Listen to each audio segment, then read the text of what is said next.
Science के बच्चे जो होते हैं उनको एक्चुअरियल साइंस अगर आपको समझाना होता, आप कैसे समझाओगे क्या है एक्चुअली एक्चुअरियल साइंस? आप ये बता सकते हो कि 12th के बाद एक स्टूडेंट एक्चुअरियल साइंस कैसे परस्यू कर सकता है? उसका एग्जामिनेशन क्या है, एकेडमिक प्रोग्राम, जैसे आपने बताया बीएससी कर रहे हो, और कुछ अगर एकेडमिक प्रोग्राम है तो आप इसके बारे में बता सकते हो। अगर कोई लड़का है जो 7th क्लास में है, 8th क्लास में या हाई स्कूल में, तो अगर उसको एक्चुअली तो उसको किस किस डोमेन पे काम करना चाहिए? तक में तो सैलरी अगर मैं 13 में से अगर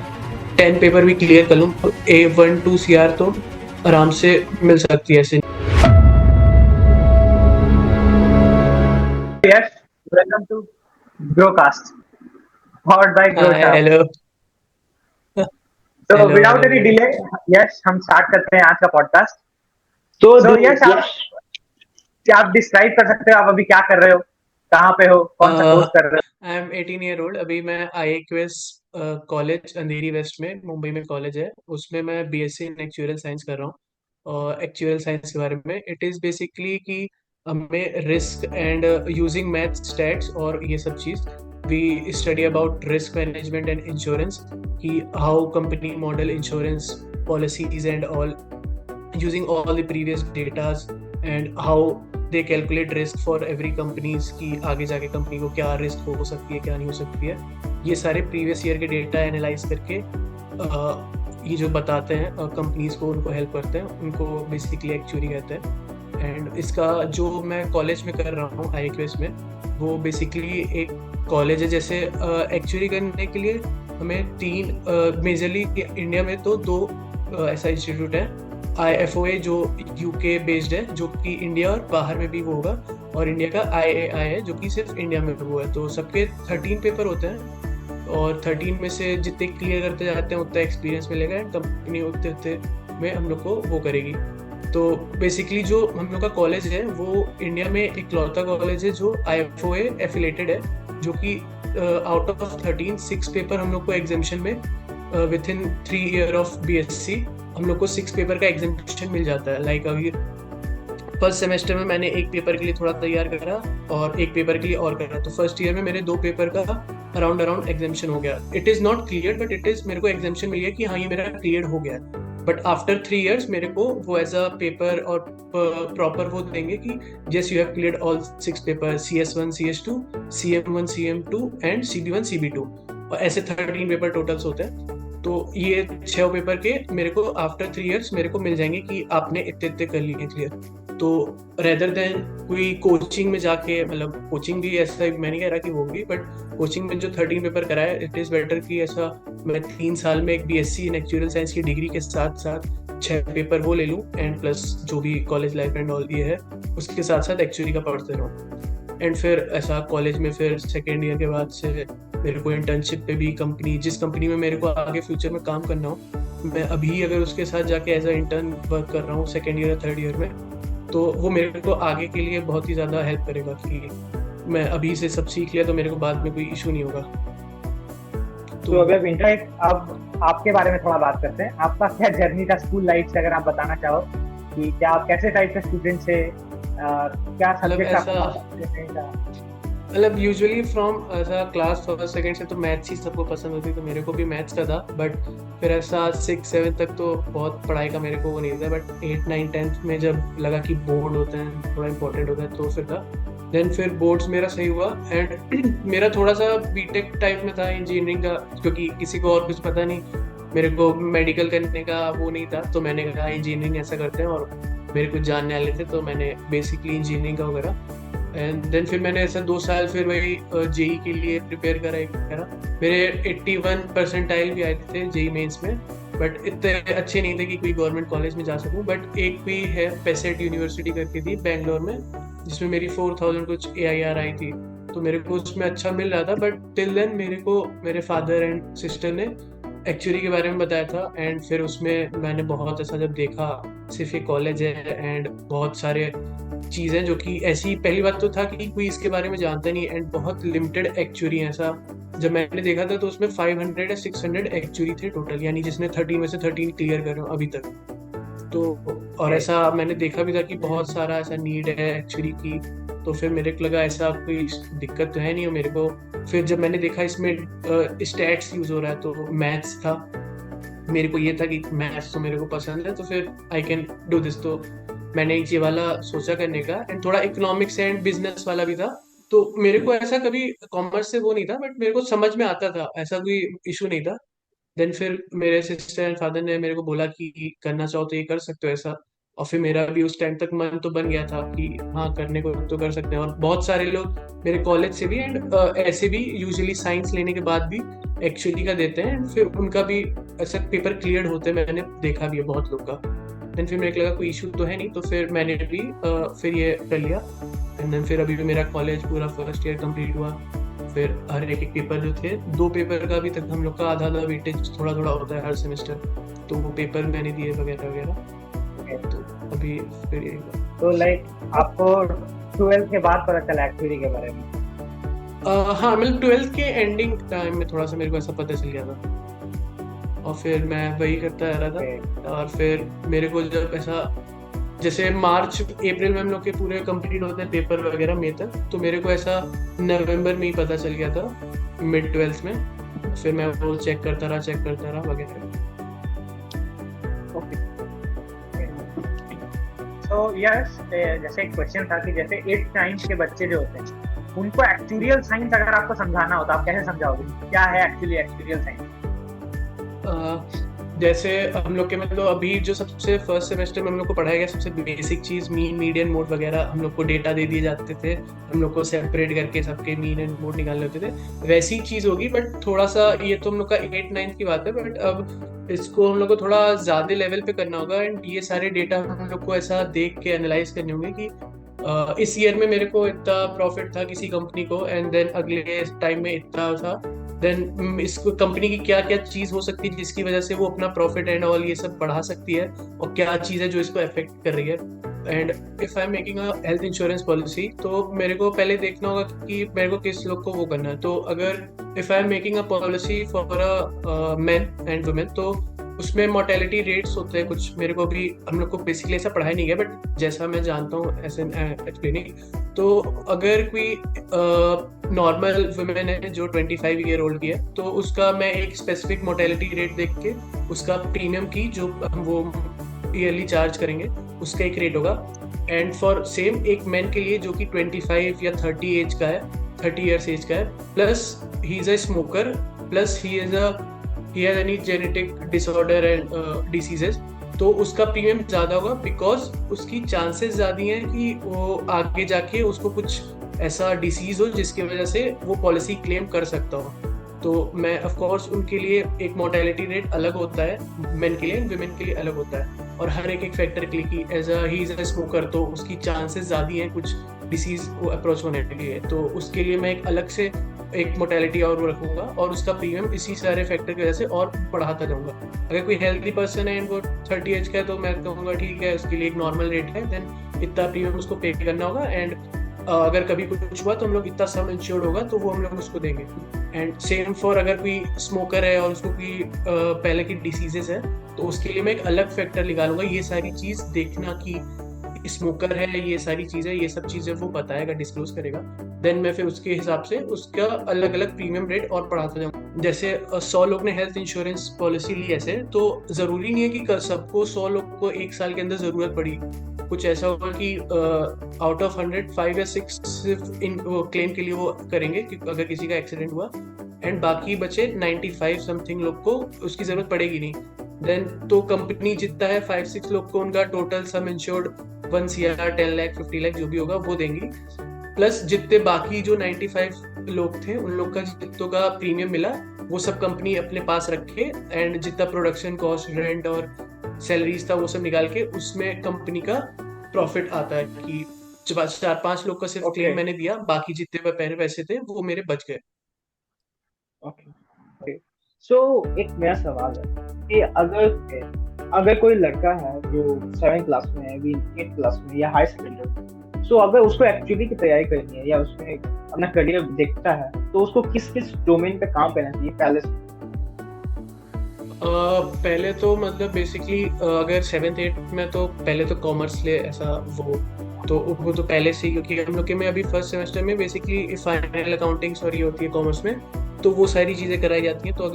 अगर क्लियर है तो जो CB1 जैसे मैंने बताया वो इजी पेपर है बहुत, वो क्लियर हो सकता है, क्योंकि उसमें भी मतलब ज़्यादा चीज़ तो नहीं, कुछ चीज़ थोड़ी बहुत होती है जो नहीं होती है, बट बाकी ऐसा फाइनल अकाउंटिंग और ये सारी चीज़ें, रेशियोज वगैरह होती हैं कॉमर्स की, तो वो सारी चीज़ें लोग कॉमर्स में पढ़े होते हैं तो ज़्यादा उनको वो नहीं लगता, तो CB1 थोड़ी सी वो होती है। प्लस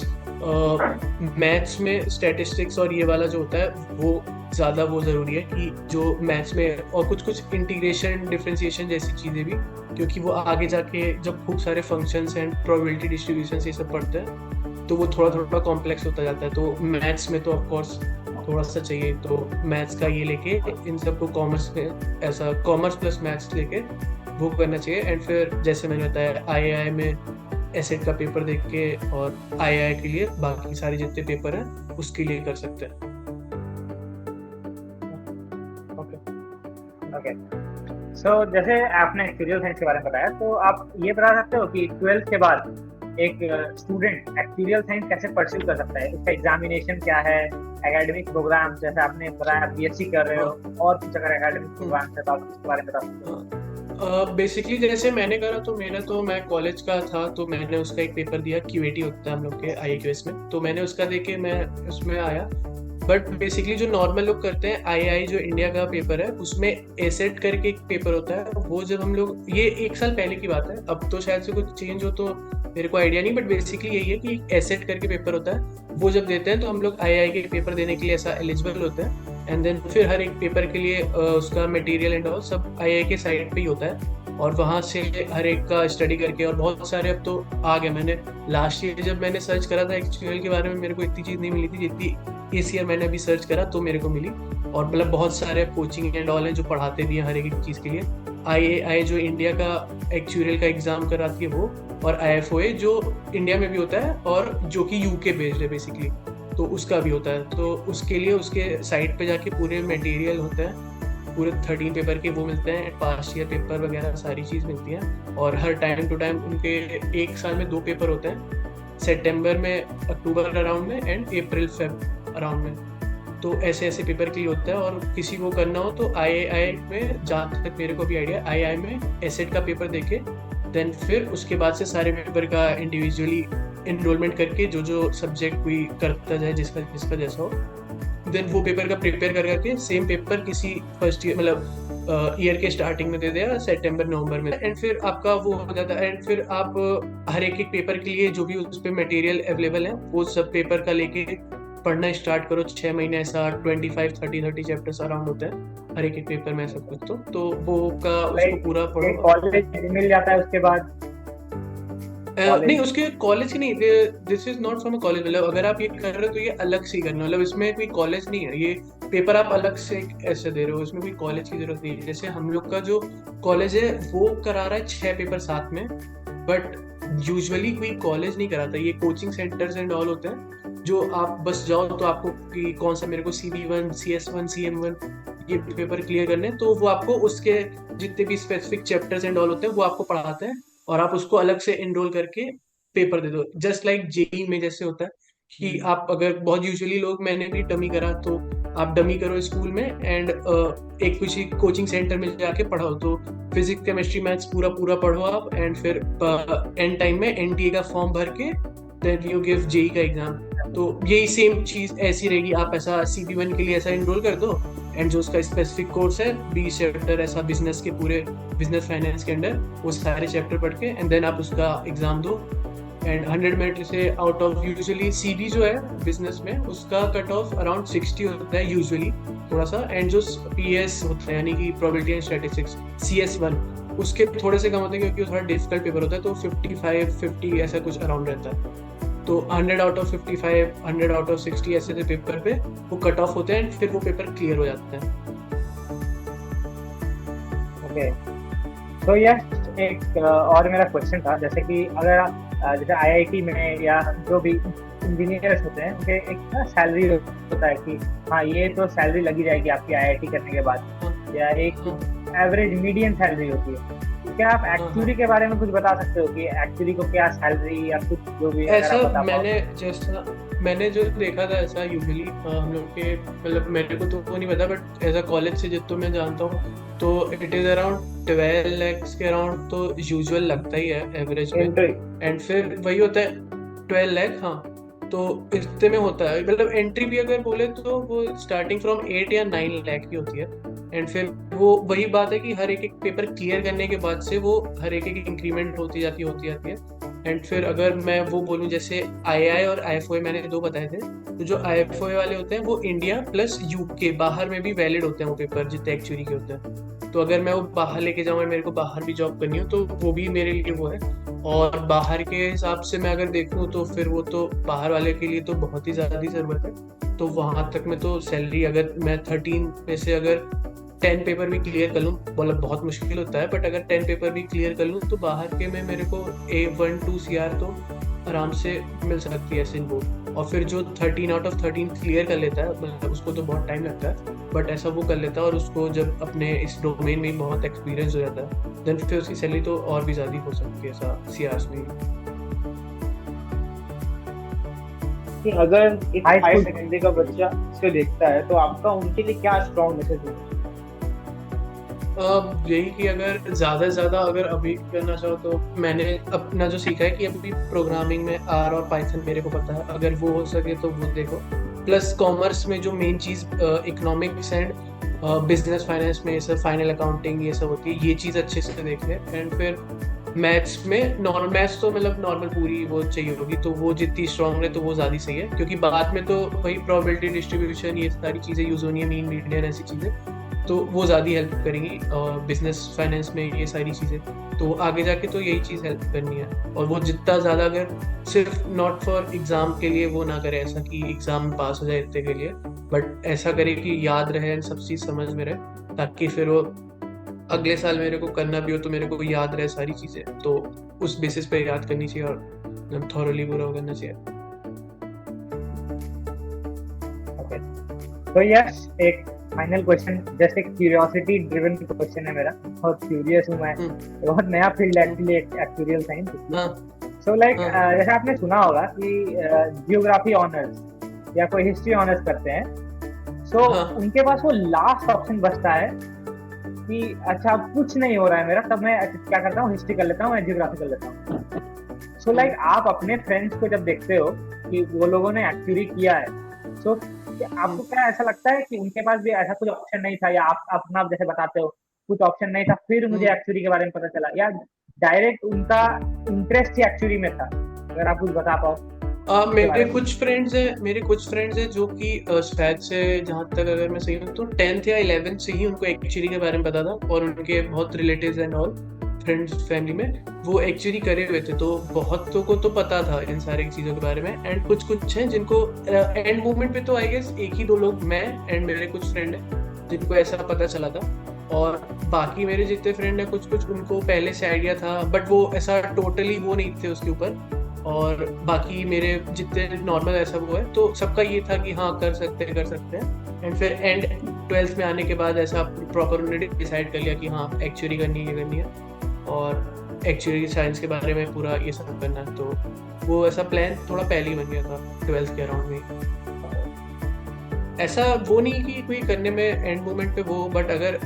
कॉमर्स के हैं अगर कोई जो कर रहा है वो कॉमर्स का है और उसको मैथ्स अच्छी है देन उसका एंड टाइम पे भी करना कोई इशू तो नहीं है। उसको एक बार पता होना चाहिए क्या होता है बेसिकली आगे जाके क्या करना है और अगर उसने कॉमर्स करी तो उसके लिए सही है। बट अगर ऐसा साइंस का है वो है और अगर उसको लगता है कॉमर्स थोड़ा सा उसके लिए वो है फाइनल अकाउंटिंग वगैरह ये सब चीज़ में अगर उसको डिफिकल्टी है तो एक बार को तो थोड़ा सोचना पड़ेगा। तो मेरे को तो मतलब मैंने कॉमर्स करी नहीं बट मेरे को ये था कि मैं कर तो लूँगा अगर फाइनल अकाउंटिंग वगैरह ये सब चीज़ें मैंने देखी बहुत थी ऐसा कुछ तो हो जाएगा। तो फिर मैंने यही सोचा कि हाँ कुछ ऐसा है नहीं जो कर ना सकूँ तो फिर मैंने यही इसके लिए करा। हाँ बिल्कुल, जैसे कि कॉमर्स में लोग सीए में और सीएस कर लेते हैं, पता नहीं है जैसे एक्चुअली के बारे सेम में। अभी हम लोग के में भी ऐसा है कि यूजुअली लोग कुछ होते हैं तो एक CFA कोई मेरे को आइडिया तो नहीं है कुछ भी बट एक CFA पेपर होते हैं वगैरह उसके लिए भी लोग पढ़ के ऐसा क्लियर करते हैं साथ साथ में सर्टिफिकेशन वो पेपर सब करते रहते हैं। हाँ, तो वो भी साथ साथ में होके, और थोड़ा कोर्स भी आई गेस शायद सिमिलर है उनका, तो वो लोग सीएफए का भी पेपर देते हैं और ये करते हैं। और जितने मतलब बेसिकली यहाँ पे तो इस फील्ड में जितने लोग हैं वो कॉमर्स के ही हैं, और जितने लोग थे उनमें से जैसे मैं बताया, कुछ लोग का प्लान तो था कि एक्चुअली करना है, कुछ का तो ये था कि उनको सीएफए देना है, सीए देना है, बट उन लोग को भी ये चीज़ मतलब मेन जो चीज़ थी जो उनको एक्चुअल साइंस करना था वो ये थी कि नई चीज़ है एंड बहुत कम लोग इसके बारे में जानते हैं, और ऐसा इंटरेस्टिंग कोर्स है अभी तक, और बहुत लोग ऐसे बने नहीं है जो, तो फिर लोग इसको परस्यू करने के लिए वो करें। अच्छा।